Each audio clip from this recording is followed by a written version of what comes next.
All right, it's been a few days, but I'm finally back in the Montana garage, and I am super excited to finally get some, or wait, I still don't have any primer, so we're not gonna get any primer on the firewall.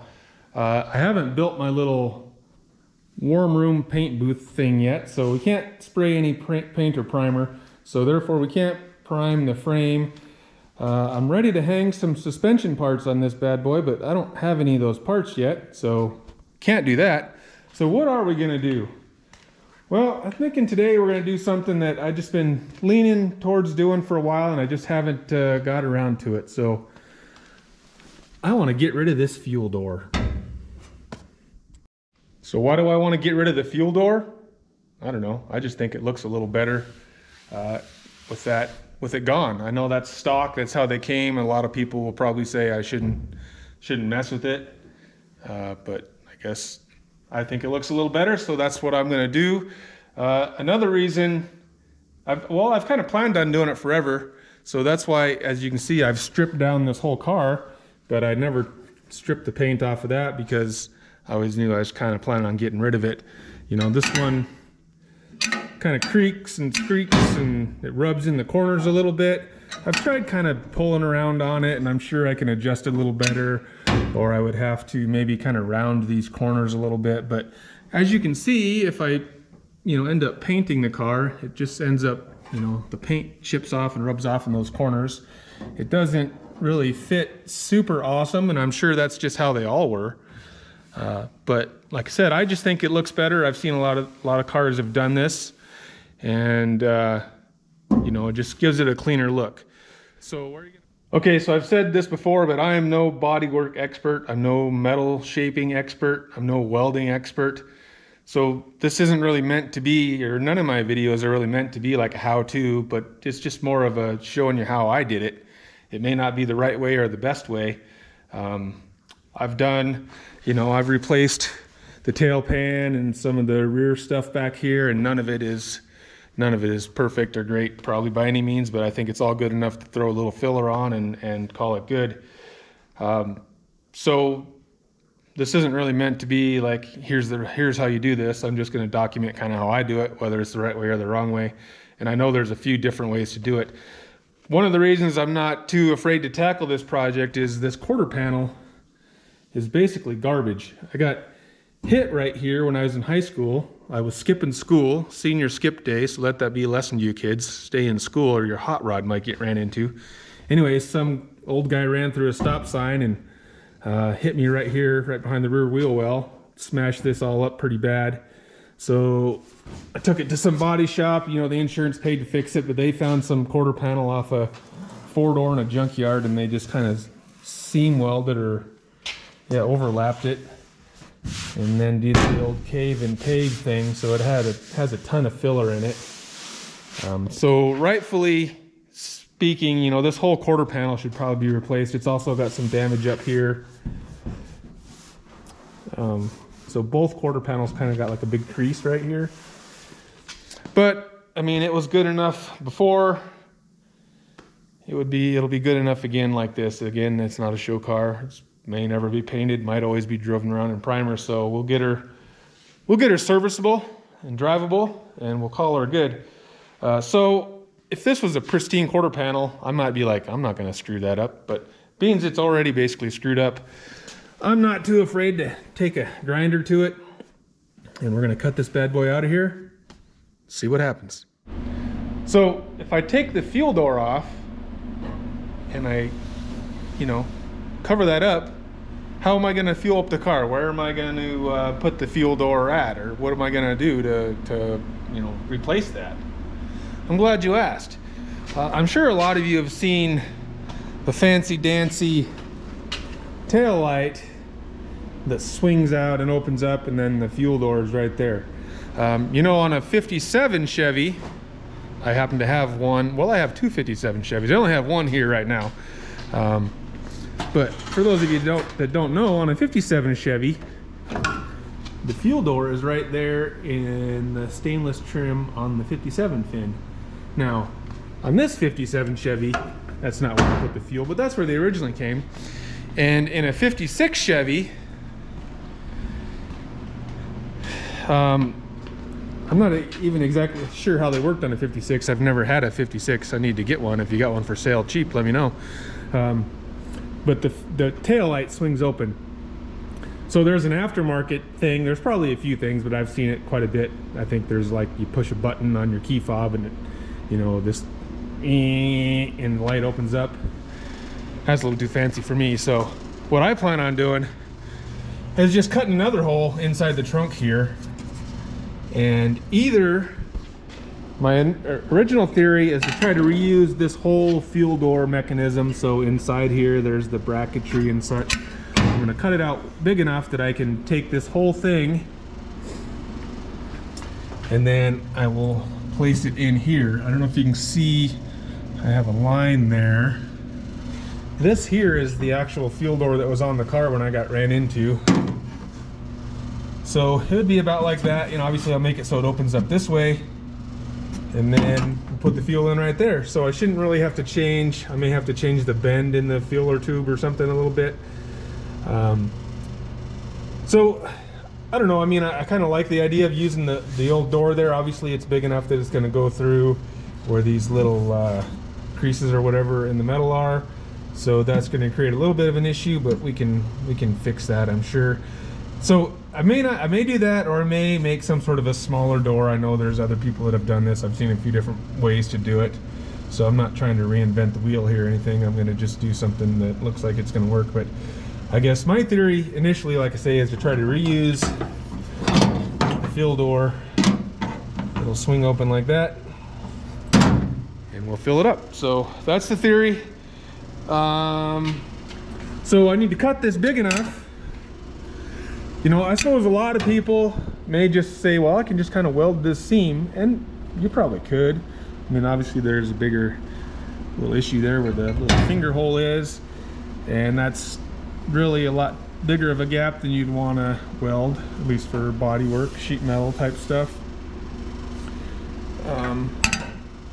So like I said before, there's a lot of different methods of doing this. Somebody might just weld that shut.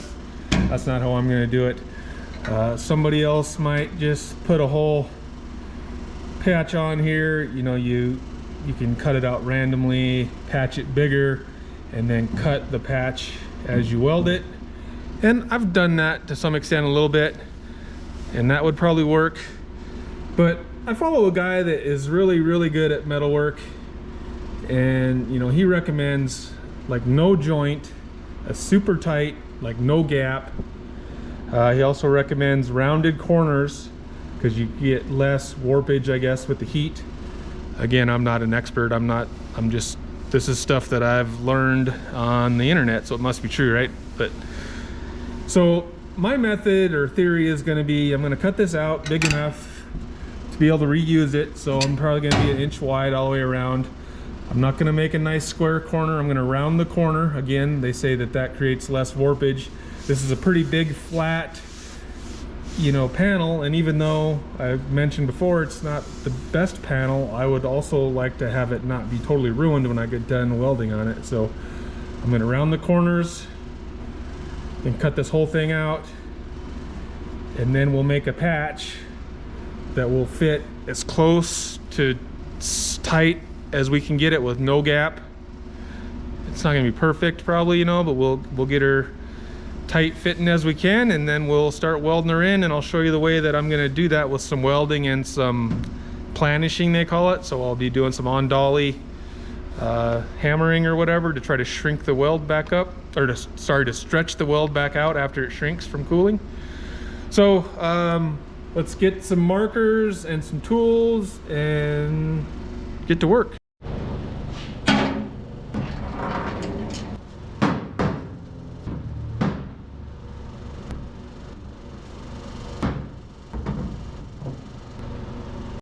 Alrighty, we'll take a few measurements, draw a couple lines.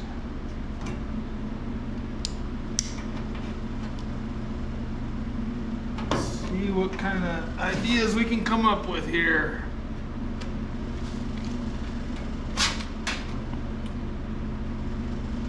Kind of randomly picking 1 inch around the outside. Let's Seems like it's big enough to get me past all the inner structure, a little wider than this little finger hole or whatever right there. So we'll draw this line, find something to kind of round the corners with, and go from there. So there you go, I got her all marked up, got some cut lines on here, got some rounded corners. So there's nothing left to do now but get out the grinder and start making some sparks and get rid of this fuel door. Kind of the point of no return here. I guess now is the last chance to really think, to decide, is this really what I want to do? Do I really want to cut a hole in this quarter panel and create a bunch of extra work just so this can look a little smoother? I guess I do. Let's go for it. Well, it's about 10 minutes later, and I've been sitting here contemplating why I'm doing this, having a hard time pulling the trigger, as they say. But hey, it'll be a fun adventure, right? Let's cut it up.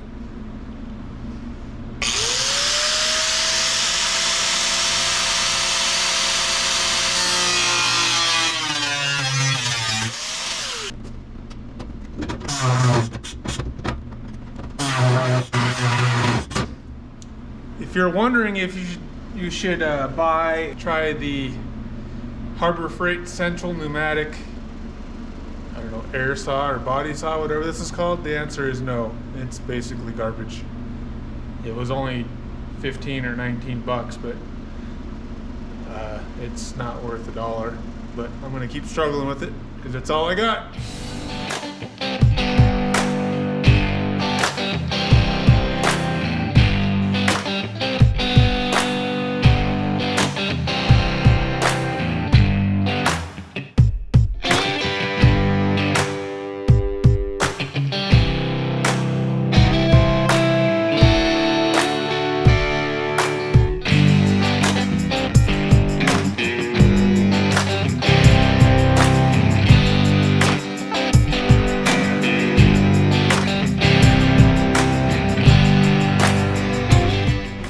There we go. Operation Gas Door Delete is in full swing.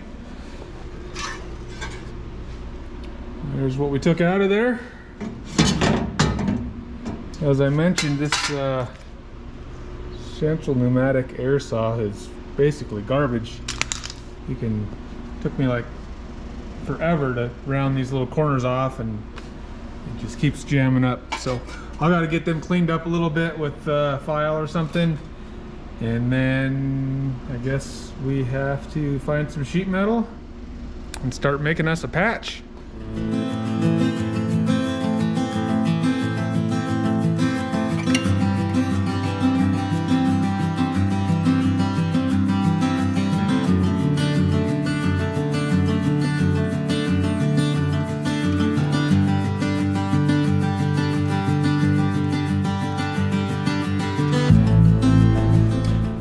All right, so here we have a finished hole cut in my quarter panel.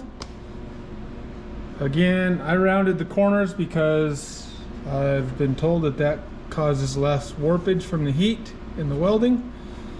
All my corners ended up just a little different, means I was struggling with the Harbor Freight air saw.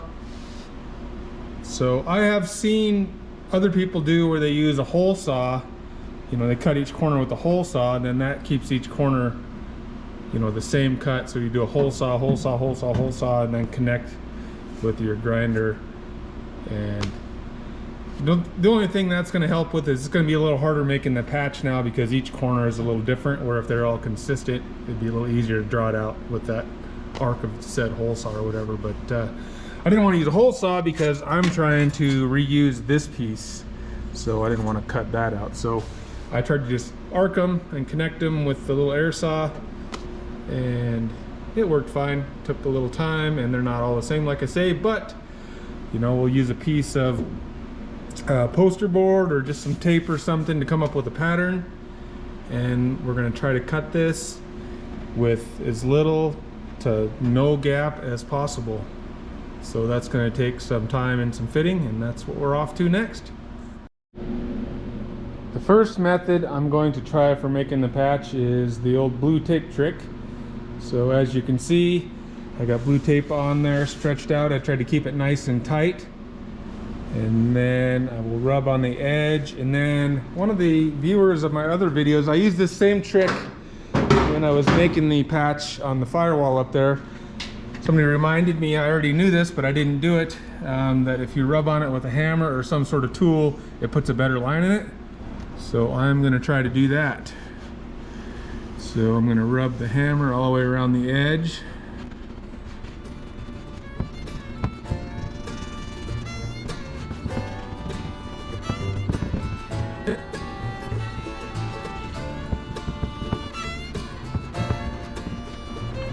So I don't know if you can see that, but see that puts a line right around it.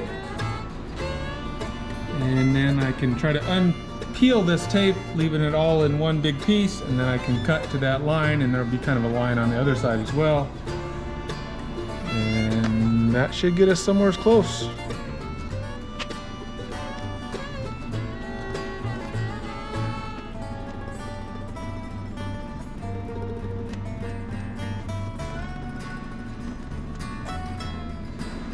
Alright, so you see it puts a little line on this side, but also just that line that we showed on the other side. So now I can stick this down on a piece of sheet metal and cut it out.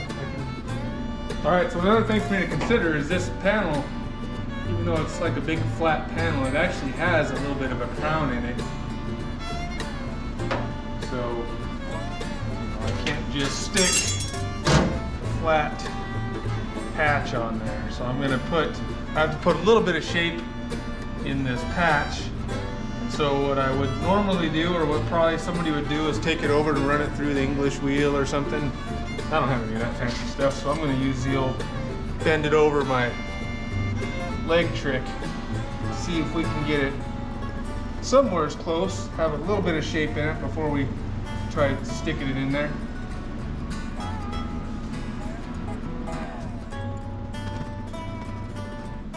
Have a little curve to her. Let's see, what else do I got that I can make it a little tighter on the top with? Look over here.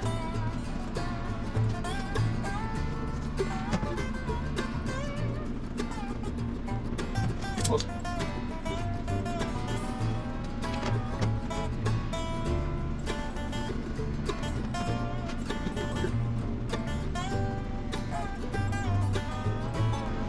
See, we got a little bit of a curve in there.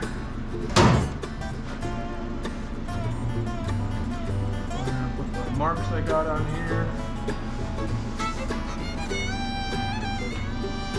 There we go. Laying on there fairly flat.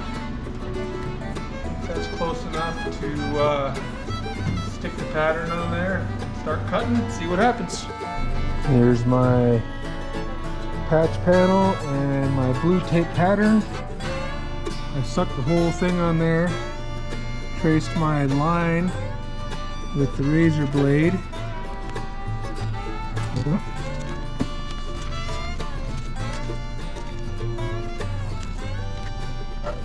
So that should be somewhere as close to what I'm looking for.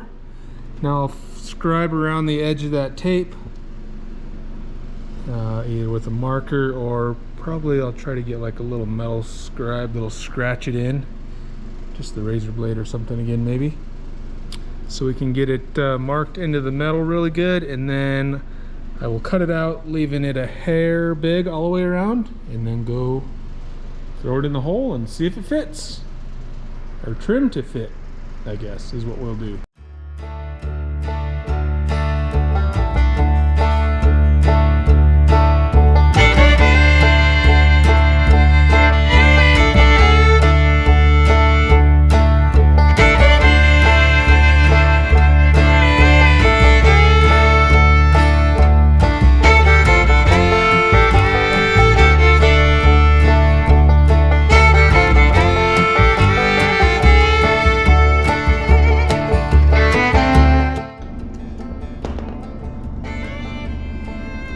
so we got her close. I cut into the black line. Now it's a matter of the old trim to fit. I should be able to go pretty much to the tape most of the way around. So we'll go part way and check it and so forth.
Quite a bit of fine tuning. Got my patch here. And I think I got a pretty good fit. Pretty snug, but I think she goes in everywhere. So I was gonna stick some magnets on there and hold her up. Have you guys, I'm sure a lot of you guys have these kind of magnets for when you're working with this stuff, and they get all these little fuzzies on them, and I used to sit here and try to peel them off like that. Well, I watched this YouTube channel, it's called Outlaw Edge. The guy's name is Arco, I think it is, and he does a lot of metal fabrication and that sort of stuff, and he showed this little tip the other day to clean those off. Take your compressed air, and I don't know why. Maybe everybody else is smart enough to know that already, but I wasn't. Like I said, I used to sit here and try to pick it all off like this, and you can get some of it, but you can never get it all. But that works pretty slick. Blow those little fuzzies off there, and your magnet's all cleaned up. Let's see. You can hold her in place here a little bit. I don't know if I got enough magnet.